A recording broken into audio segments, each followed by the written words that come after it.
Welcome to study bus channel. வரப்போகிற special TET exam சைக்காலஜியில் அதிக mark வாங்கணும்னு நினைக்கிறீங்களா? இந்த 30 கொஸ்டின் ஸ்கிப் பண்ணாமல் ஃபுல்லாக பாருங்கள். இந்த வீடியோவில் பார்த்தீங்கன்னா குழந்தை வளர்ச்சி, கற்றல் கோட்பாடு, நுண்ணறிவு போன்ற முக்கிய பகுதிகளில் இருந்து நம்ம கொஸ்டின் மேக் பண்ணியிருக்கோம்.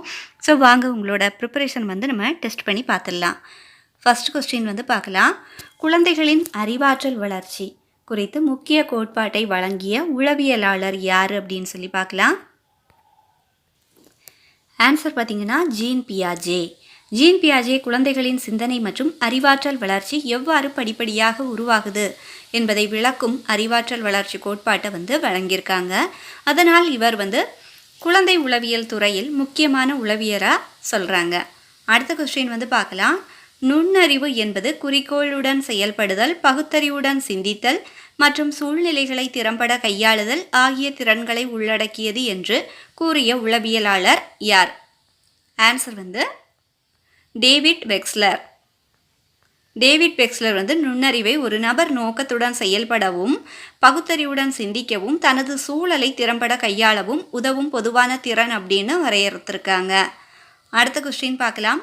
இயற்கை வளர்ப்பு விவாதத்தில் இயற்கை என்பது எதை குறிக்கிறது? ஆன்சர் உயிரியல் மற்றும் பரம்பரை அம்சங்களை குறிக்குது. இயற்கை என்பது ஒரு நபரின் வளர்ச்சி மற்றும் நடத்தையில் தாக்கம் செலுத்தும் மரபணு, உயிரியல் மற்றும் பரம்பரை காரணிகளை அது குறிக்குது.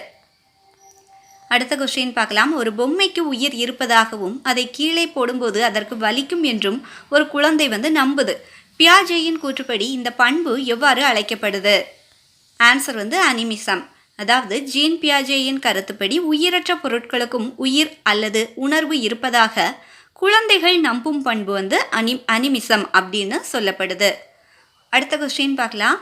சமூக தொடர்புகளின் மூலம் கற்றல் சிறப்பாக நடைபெறும் என கூறிய கல்வி உளவியலாளர் யார்? Answer Jerome Bruner. Jerome Bruner கற்றல் செயல்பாட்டில் சமூக அனுபவங்களும் தொடர்புகளும் முக்கிய பங்கு வகிக்கின்றன என்று கூறினார். அடுத்த கொஸ்டின். மனிதனின் மனத்திறன், பண்புகள் மற்றும் திறமைகளை சோதனைகள் மூலம் மதிப்பிடும் உளவியல் துறை எது? ஆன்சர் மன உளவியல் அளவீடு. மன உளவியல் அளவீடு என்பது உளவியல் சோதனைகள் மூலம் மனித திறன்கள் மற்றும் பண்புகளை அளக்கும் துறையா இருக்குது. அடுத்த கொஸ்டின். நினைவாற்றல் குறைதல் தொடர்பாக மறதி வளைவு கருத்தை ஆய்வு செய்தவர் யார்? மறதி வளைவு கருத்தை ஆய்வு செஞ்சவங்க எபிங்காஸ். எபிங்காஸ் மனித நினைவாற்றல் எவ்வாறு காலப்போக்கில் குறைகிறது என்பதை ஆய்வு செஞ்சிருக்காங்க. அடுத்த கொஸ்டின். கல்வி முறையில் தேர்வுகளின் பங்கு குறித்து விமர்சன கருத்துக்களை முன்வைத்தவர் யார்? தேர்வுகளோட கருத்தில் விமர்சன பங்கு வச்சவங்க ஐவான் இலிச். ஐவான் இலிச் கல்வி அமைப்புகளின் நோக்கம் மற்றும் நடைமுறைகள் குறித்து பல கருத்துக்களை முன்வைத்தார். அடுத்த கொஸ்டின் பார்க்கலாம். தொடுதல் மூலம் எழுத்துக்களை அறிந்து படிக்க உதவும் பிரெய்லி முறையை பயன்படுத்துபவர்கள்லாம் யாரு அப்படின்னு கேட்டிருக்காங்க. அவங்க வேற யாரும் இல்லை, பார்வை குறைபாடு உடையோர். பிரெய்லி முறை பார்வை குறைபாடு உள்ளவர்கள் வாசிக்கவும் எழுதவும் பயன்படுது. ஓகேவா? அடுத்தது. மாற்றுக்கல்வி சிந்தனைகளை அடிப்படையாக கொண்டு பள்ளி அமைப்பை உருவாக்கியவர் யார்? Answer J Krishnamurti. J Krishnamurti குழந்தைகளின் முழுமையான வளர்ச்சியை மையமாக கொண்ட கல்வி அணுகுமுறையை வலியுறுத்தியிருக்காங்க. அடுத்தது பாருங்க. எரிக்சனின் கோட்பாட்டில் நடுமுதிர் பருவத்தில் ஏற்படும் முக்கியமான வளர்ச்சி முரண்பாடு எது? நடுமுதிர் பருவத்தில் ஏற்படக்கூடிய மாற்றம் எதுன்னா தாராள மனப்பான்மை. எரிக்சனின் கருத்துப்படி நடுமுதிர் பருவத்தில் ஒருவர் சமூகத்திற்கு பயனுள்ள பங்களிப்பு செய்வது முக்கிய வளர்ச்சி அம்சமாக இருக்குது. அடுத்த கொஸ்டின். கற்றல் செயல்முறையில் முயற்சி செய்து அதன் விளைவுகளின் மூலம் கற்றுக்கொள்ளுதல் என்ற கோட்பாட்டை விளக்க தார்ண்டெக் மேற்கொண்ட ஆய்வில் பயன்படுத்தப்பட்ட உயிரினம் எது அப்படின்னு கேட்டிருக்காங்க. ஆன்சர் பூனை. எட்வர்ட் தார்ண்டெக் விலங்குகளின் கற்றல் முறையை ஆய்வு செய்ய பூனைகளை பயன்படுத்தியிருக்காங்க. இதன் மூலம் முயற்சி தவறு கற்றல் கோட்பாட்டை விளக்கியிருக்காங்க. அதாவது முயன்று தவறி கற்றல் அதை சொல்லியிருக்காங்க. அடுத்தது பாருங்க. மதரசா என்ற கல்வி அமைப்பு பொதுவாக எதனுடன் தொடர்புடையது? ஆன்சர் முஸ்லீம் பள்ளி. மதரசா என்பது இஸ்லாமிய கல்வி கற்பிக்கப்படும் ஒரு வகையான பள்ளி அல்லது கல்வி நிறுவனமாக சொல்லப்படுது. அடுத்தது பாருங்க. மாணவர்களின் பங்கேற்பு மற்றும் குழு செயல்பாட்டை முக்கியமாக கருதும் கற்பவர் மைய அணுகுமுறையில் பயன்படுத்தப்படும் கற்றல் முறை எது அப்படின்னு கேட்டிருக்காங்க. ஆன்சர் வந்து இணைந்து கற்றல். கற்பவர் மைய அணுகுமுறையில் மாணவர்கள் ஒருவருக்கு ஒருவர் உதவி செஞ்சு கருத்துக்களை பகிர்ந்து கொண்டு கற்றுக்கொள்ளும் முறை தான் இணைந்து கற்றல் அப்படின்னு சொல்லப்படுது. அடுத்த கொஸ்டின், ஒருவரின் நம்பிக்கை மற்றும் மனநிலைகளில் ஏற்படும் முரண்பாடுகளை விளக்கும் கருத்து எதனுடன் தொடர்பு உடையது? ஆன்சர் வந்து மனப்பான்மை கட்டமைப்பு. மனப்பான்மை கட்டமைப்பு என்பது ஒருவரின் எண்ணங்கள், நம்பிக்கைகள் மற்றும் உணர்வுகள் உருவாகும் முறையை குறிக்குது. முரண்பாடுகள் ஏற்படும் போது மனநிலையில் மாற்றங்கள் வந்து ஏற்படலாம். அடுத்தது, ஒரு நபர் தனது எண்ணங்களையும் உணர்வுகளையும் வெளிப்படுத்தும் போது அதில் தரம் மற்றும் உண்மைத்தன்மை குறைவாக இருந்தால் அது எந்த வகை ஆக்கத்திறனாக கருதப்படுதுன்னு பார்க்கலாம். ஆன்சர் வந்து வெளிப்பாட்டு ஆக்கத்திறன். ஒருவரின் உள்ளுணர்வுகள் அல்லது எண்ணங்களை வெளிப்படுத்தும் திறன் வந்து வெளிப்பாட்டு ஆக்கத்திறன் அப்படின்னு சொல்லப்படுது. அடுத்த கொஸ்டின், அறிவுத்திறன் மற்றும் சிந்தனை வளர்ச்சி அதிகமாக காணப்படும் இளமை பருவம் பொதுவாக எந்த வயது காலத்தில் வந்து நடைபெறுது அப்படின்னு கேட்டிருக்காங்க. ஆன்சர் வந்து 17 முதல் 25 வயது. இளமை பருவத்தில் அறிவு, சிந்தனை மற்றும் முடிவெடுக்கும் திறன்கள் மேலும் வளர்ச்சி அடைகின்றன. நெக்ஸ்ட் கொஸ்டின், ஆசிரியரை எப்போதும் ஒளிதரும் விளக்குடன் ஒப்பிட்ட கல்வியாளர் யார்? ஆன்சர் வந்து டாக்டர் ராதாகிருஷ்ணன். டாக்டர் ராதாகிருஷ்ணன் ஆசிரியரின் அறிவு மற்றும் வழிகாட்டும் பணியை உயர்வாக எடுத்துரைத்தார். அடுத்த கொஸ்டின், ஆலோசனை வழங்கும் செயல்பாட்டில் ஆலோசகர் வளர்த்து கொள்ள வேண்டிய முக்கிய பண்பு எது? ஆன்சர் வந்து சுய ஏற்புடைமை. அறிவுரை வழங்குபவரின் தன்மை, அணுகுமுறை மற்றும் தன்னையே ஏற்றுக்கொள்ளும் பண்பு ஆலோசனை செயல்முறையில் முக்கியமானதா சொல்லப்படுது.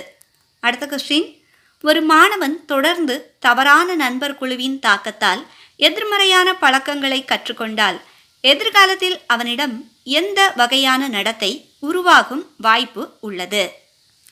ஆன்சர் வந்து சமூக விரோத நடத்தை. விளக்கம் பார்க்கலாம். சுற்றுப்புற சூழல் மற்றும் நண்பர் குழுவின் தாக்கம் குழந்தையின் நடத்தை வளர்ச்சியில் தாக்கத்தை ஏற்படுத்தும். அடுத்த கொஸ்டின், மாணவர்களின் கற்றல் தேவைகளை கருத்தில் கொண்டு உருவாக்கப்படும் கல்வி திட்டத்தில் எந்த உளவியல் அடிப்படை பயன்படுத்தப்படுகிறது? ஆன்சர் வந்து கலை திட்டம்.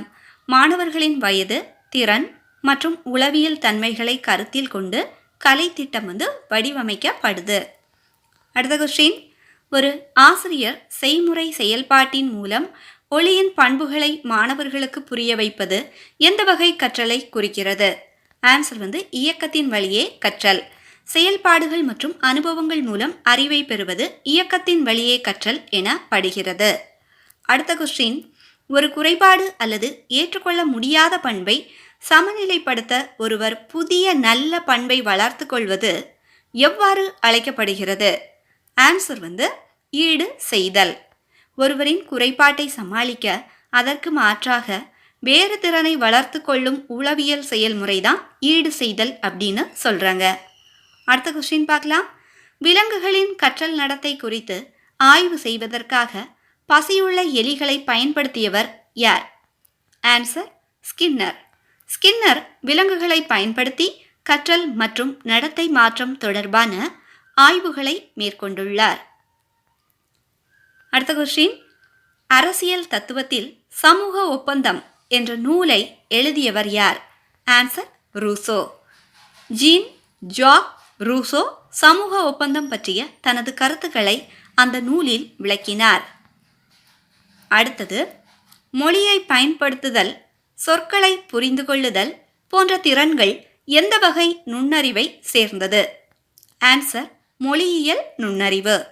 சொற்கள் மற்றும் மொழியை திறமையாக கையாளும் திறன் மொழியியல் நுண்ணறிவு என அழைக்கப்படுது. அடுத்த கொஸ்டின் பார்க்கலாம். குழந்தையின் இயல்புகள் மற்றும் உளவியல் தேவைகளுக்கு ஏற்ப கல்வி அமைய வேண்டும் என்று வலியுறுத்தியவர் யார்? ஆன்சர் ப்ரோபல். ப்ரோபல் வந்து குழந்தையின் இயற்கையான வளர்ச்சி மற்றும் தேவைகளை மையமாக கொண்ட கல்வியை வலியுறுத்தியிருக்காங்க. நெக்ஸ்ட் கொஸ்டின், கற்றல் செயல்முறையில் சில காலம் எந்த மாற்றமும் முன்னேற்றமும் தெரியாமல் இருப்பது எந்த நிலை என அழைக்கப்படுது? Answer plateau. கற்றலில் ஒரு குறிப்பிட்ட கட்டத்தில் முன்னேற்றம் தற்காலிகமாக நிற்பது போன்ற நிலை பிளாட் என அழைக்கப்படுது. அடுத்த கொஸ்டின், மனிதனின் சிந்தனை மற்றும் அறிவு வளர்ச்சி பல்வேறு நிலைகளில் நடைபெறுகிறது என்ற கருத்தை முன்வைத்தவர் யார்? Answer Jerome Bruner. ஆன்சர் வந்து ஜெரோம் ப்ரூனர். ஜெரோம் ப்ரூனர் மனித அறிவு வளர்ச்சியை செயல்பாட்டு உருவக மற்றும் குறியீட்டு நிலைகள் மூலம் விளக்கியிருக்காங்க. அடுத்தது லாஸ்ட் கொஸ்டின். ஒரே வயது அல்லது ஒத்த பண்புகளை கொண்டவர்களுக்குள் உருவாகும் குழு எவ்வகையான செயல்பாட்டை சேர்ந்தது? ஆன்சர் இயல்பான செயல்பாடு. வளர்ச்சி காலங்களில் ஒத்த வயதினரிடையே குழு அல்லது நண்பர் தொடர்புகள் இயல்பாக உருவாகின்றன. இப்போ நம்ம பார்த்த கொஸ்டின்ஸில் எத்தனை கொஸ்டின்ஸ்க்கு வந்து நீங்கள் கரெக்டாக ஆன்சர் பண்ணீங்க, யாரெல்லாம் 30க்கு 30 வந்து ரீச் பண்ணீங்க அப்படின்றத மறக்காமல் நம்ம கமெண்ட்டில் சொல்லுங்கள். அது மட்டும் இல்லை, இந்த வீடியோ உங்களுக்கு ரொம்பவே யூஸ்ஃபுல்லாக இருந்துச்சுன்னா ஹைப் அப்படின்ற ஆப்ஷனை வந்து கிளிக் பண்ணுங்கள். நீங்கள் ஹைப் பண்ணி விட இந்த வீடியோஸ் வந்து நிறைய பேர்த்துக்கு வந்து போய் ரீச் ஆகும். ஓகேவா? மறக்காமல் ஸ்டடி பஸ் சேனலை சப்ஸ்கிரைப் பண்ணி வச்சுக்கோங்க. தேங்க்ஸ் ஃபார் வாட்சிங்.